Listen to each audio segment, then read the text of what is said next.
Et à partir de cette réunion, donc ce qu'on appelle le concile de Nicée, va naître le christianisme. Maintenant, tu vas me dire pourquoi je t'ai cité tous ces seigneurs et sauveurs qui étaient vénérés dans l'Empire. Parce que pour rassembler, pour qu'on fasse un, il fallait que tout le monde s'y retrouve. Est-ce que vous comprenez? Amen.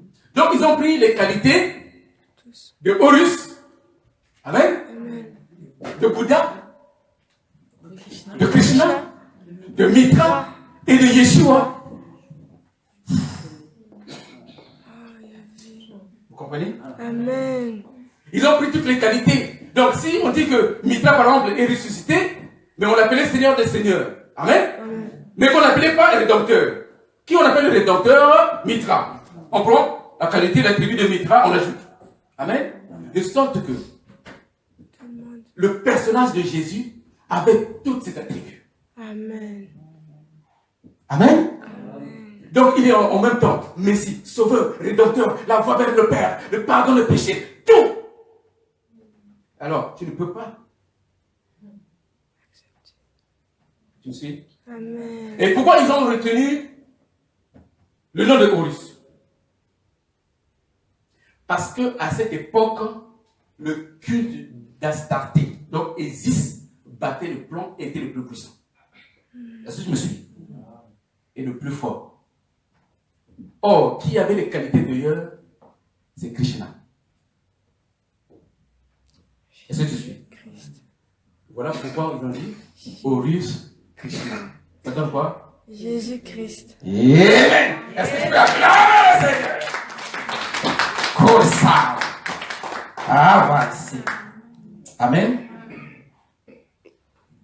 Et donc, quand tu dis Jésus-Christ, en fait, tu dis Horus Krishna. En fait, avant, on ne l'appelait pas Jésus-Christ, on disait Jésus le Christ. Ceux qui ont amené Jésus-Christ, ce sont les protestants. Ça a commencé en Allemagne. J'avais déjà expliqué ça, mais les catholiques, il n'y a pas très longtemps, c'est des années 2000, hein, entre 95 et 2000, maintenant ils commencent à dire Jésus Christ. Avant ils disaient Jésus le Christ.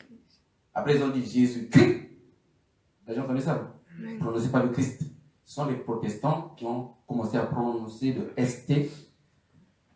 Et ce qu'ils ont fait, c'est que ça nous a ramené à Krishna. Amen. Bon, tu es choqué, hein? Amen. Amen. Amen. Et ça se passe en quelle année? En l'an 325, c'est-à-dire au 4e siècle. À partir du moment quand ils ont fait ça, c'est là où maintenant Yeshua avait été déclaré qu'il est né d'une vierge, qu'il est né le 25 décembre, Amen, qu'il a marché sur les eaux, qu'il a ressuscité les morts, qu'il a ressuscité Al-Zararus. J'ai du mal à prononcer. Voilà. Et donc il a ressuscité les morts, il a guéri les lépreux, les aveugles, tout ça. Ils ont dit, et c'est là aussi qu'ils ont dit qu'il était fils unique. Est-ce que tu suis?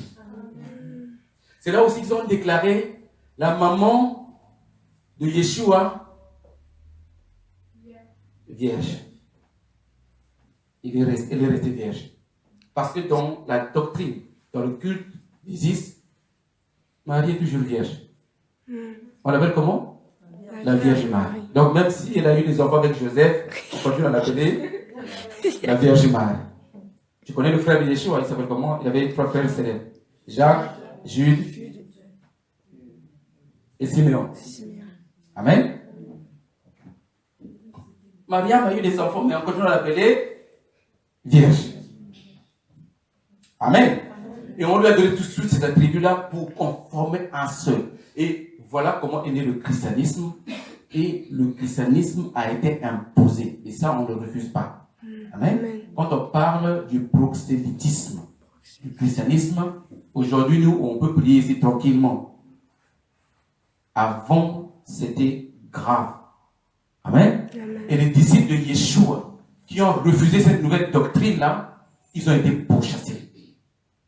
Ceux qui ont refusé d'adhérer au christianisme, Et là, aujourd'hui, tu comprends pourquoi cette religion s'appelle christianisme. C'est à partir de Krishna. Amen. Ceux qui n'ont pas adhéré à cette religion étaient pourchassés, emprisonnés, tués, tout ce que vous savez. Et les disciples de Yeshua ont souffert. De sorte qu'ils ont disparu. Ils ont cru qu'à ce moment, il n'y avait plus de disciples de Yeshua. La preuve aujourd'hui, quand on te parle de Bouddha, ça ne te dit rien. Pour toi, Bouddha, c'est juste une statue. Parce que tu n'as pas la connaissance. Quand j'entends Mitra, ça ne te parle pas. Pourquoi? Parce qu'ils ont banni ces cultes-là pour mettre en place le culte de ce personnage de Jésus. Pourquoi je te le dis? Parce que quand tu lis la Bible, il faut savoir que il y a une histoire qui a été falsifiée. C'est une histoire qui a été colmatée. Ok? Pour reconnaître la vraie doctrine de Yeshua, il faut se référer à l'Ancien Testament. Quand un attribut, par exemple, n'est pas décrété, n'est pas cité dans l'Ancien Testament, et qu'on le colle au personnage de Jésus, réfléchis. Des fois, ce n'est pas à Yeshua, c'était à Mitra. Amen. C'est parce qu'ils ont voulu faire un homme irréprochable. C'est pourquoi on ne parle pas de sa naissance ou de sa vie entre 12 et 30 ans. Amen. On nous parle, il est né, hein? Après, on nous parle à 12 ans, il est né dans le temple, puis après, à 30 ans, il vient se faire baptiser. Et puis 3 ans après, il est mort. Amen. C'est une histoire montée de toutes pièces.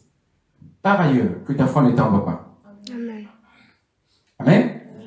Parce que si ceux qui ont cru, certaines personnes qui ont cru en Bouddha, même s'ils ont été persécutés, eux aussi, leur doctrine a perduré. Amen.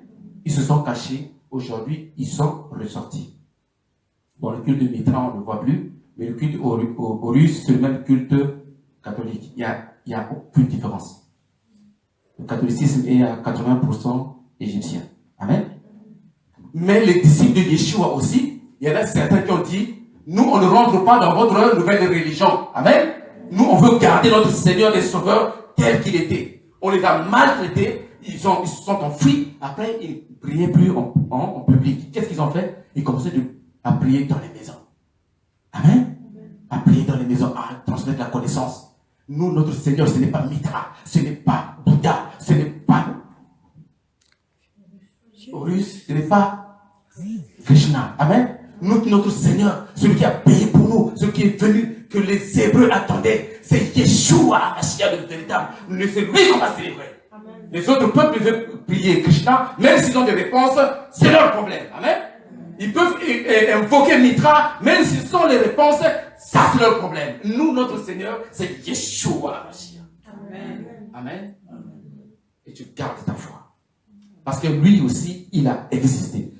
Et je vais vous dire une chose. Parmi les seigneurs qui étaient célébrés à cette époque, le seul pour lequel ou pour qui on a des traces sur la terre, c'est Yeshua. Amen. Amen.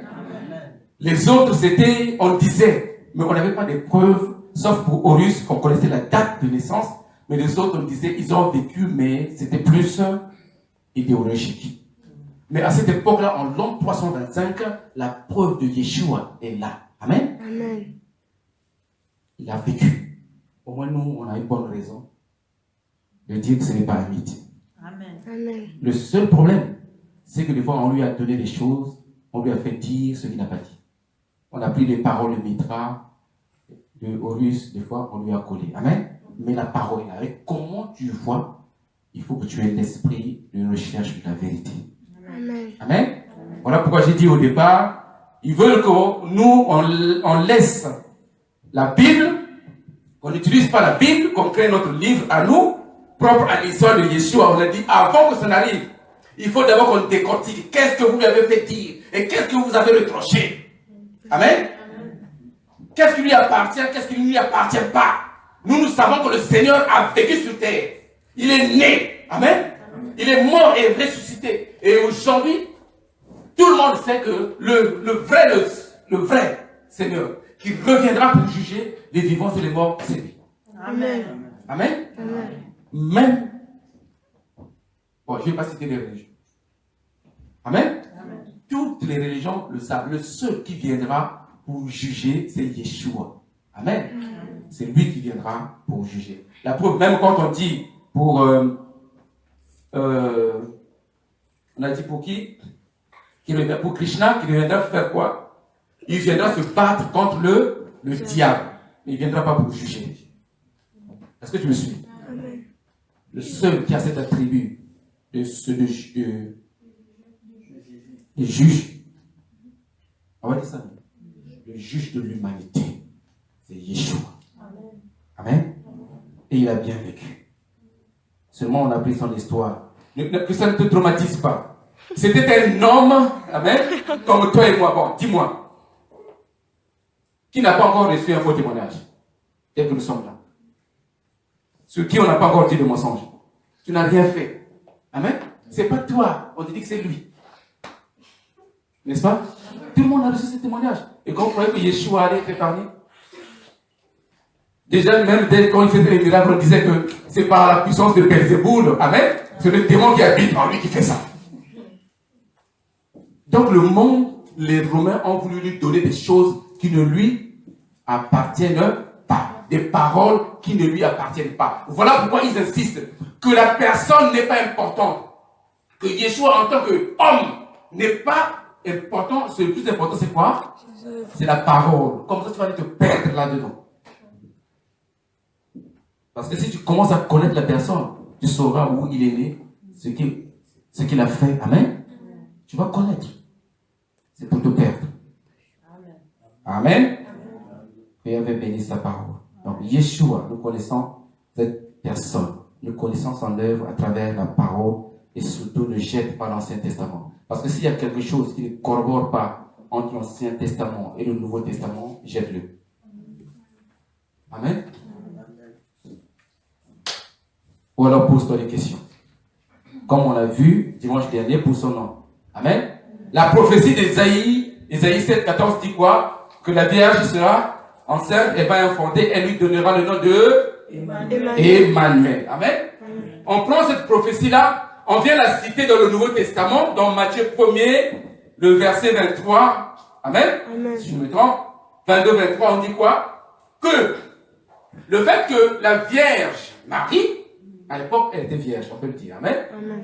Le fait que Mariam ait été enceinte spirituellement par la puissance du Saint-Esprit et que l'enfant qui devait naître de cette grossesse devait sauver le monde, ça c'est la prophétie d'Ésaïe qui était en train de s'accomplir. Mais quand on vient citer cette prophétie-là, on dit que apparemment Joseph avait eu un songe et un ange est venu lui apparaître. Il lui a donné l'ordre de donner le nom de Jésus.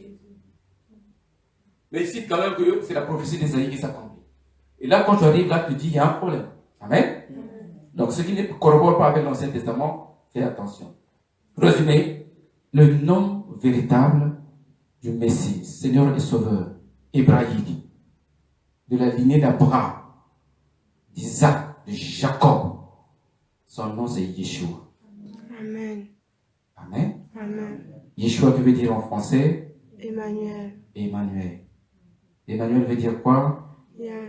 Yahvé avec nous. Amen. Amen. Voilà pourquoi je bénis la parole du prophète. Amen. Qui disait quoi? Il faut attraper le voleur avec ce qu'il a volé. Amen. Amen. C'est là. On dit laisse, non, là. Là, c'est là qu'il y a l'usurpation. Amen. Oh, Amen. Et nous bénissons Yahvé pour l'amour manifesté à son peuple. Yahvé a promis qu'il allait venir au milieu de son peuple. Il a dit que son peuple était le premier peuple qui devait apporter la lumière, le salut sur toute la terre. Ce n'est pas pour rien que cette bonne nouvelle atteint aujourd'hui les extrémités de la terre. Nous savons qu'il est venu, que la prophétie s'est réalisée. Il est venu, il a souffert dans sa chair. Il est mort, mais il est auprès du Père, car l'Esprit ne meurt pas. Nous le savons, même nos ancêtres nous l'ont transmis. Le corps meurt, mais l'Esprit ne meurt ne meurt pas jamais. Et l'esprit de Yeshua est assis à la droite du Père, là où il attend le jour fixé par le Père pour revenir juger les vivants et les morts. Nous croyons en cela. Mais aussi, nous voulons faire la volonté de Yahvé, la volonté du Père, d'être sauvé, sauver les autres, de parvenir à la connaissance de la vérité et de partager la vérité. Car tu connaîtras la vérité et la vérité t'affranchira. L'écrit dans la parole, il y avait aussi. Ajoute à ta foi la connaissance. Amen. Amen. Car c'est la connaissance de la vérité qui t'affranchira et qui te sauvera aussi. Gloire à Yahvé pour ses bienfaits. Gloire à Yahvé pour cette œuvre manifestée en son amour. Et que le nom de Yeshua soit respecté.